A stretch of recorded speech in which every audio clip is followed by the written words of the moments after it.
I taught anger management for 10 years. There is also a misnomer of emotions in humanity that is not proper. There's this belief that emotions are isolated feelings that have no interconnection to anything else within us. And therefore, our emotions are only a mere byproduct of our circumstances. If my mother passed away and I get the news when I go home, she was in a car accident, how do you think I'm going to feel when I get that phone call? I'd be devastated. Or if I get the good news that my son was converted while they were in Louisiana, how do you think that news would make me feel? I'd be happy. So with that in mind, we think my emotions are contingent completely upon outside events that I'm not responsible for. And bad emotions I'm a victim of. So you should feel sorry for me if I'm depressed. You should feel sorry for me if I'm angered. Like it's not my fault. You ever hear people say you'd be angry too? Maybe I would be angry, but is that an excuse? Are you not responsible for your anger?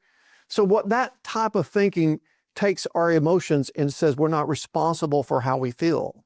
We can't help that I fell in love with my secretary. I couldn't help that I fell out of love with my wife. I'm sorry, I just don't, you hear that in movies, I just don't love you anymore. Oops, sorry. Well, I guess you can't help that. The theological phrase for that is hogwash. And it's so unbiblical. What determines our emotions is our values. What we love will determine what we hate. What we love will determine what angers us. What we love will determine what makes us happy. In fact, I love my mother means I'll be saddened if she dies. And the sadness is the right response to the death of my mother. And if I'm not angered by sin, that means I don't love righteousness. If I get angry over sinful things, it means my values are wrong. So when I taught anger management, it's a value course. The reason you have anger issues or you're depressed when you have no reason to be depressed, or you're sad when you have no reason to be sad. And that's the hard one when people get depressed. It's like you're supposed to feel sorry for those. But wait a minute, the Bible tells us to rejoice in the Lord always. And again, I say rejoice. Well, I can't rejoice because I got melancholy. I've been diagnosed with depression. Therefore, it's an excuse. And again, these diagnoses, it enables people to feel sorry for their value systems being broken. God's value system is not broken. He always feels what's right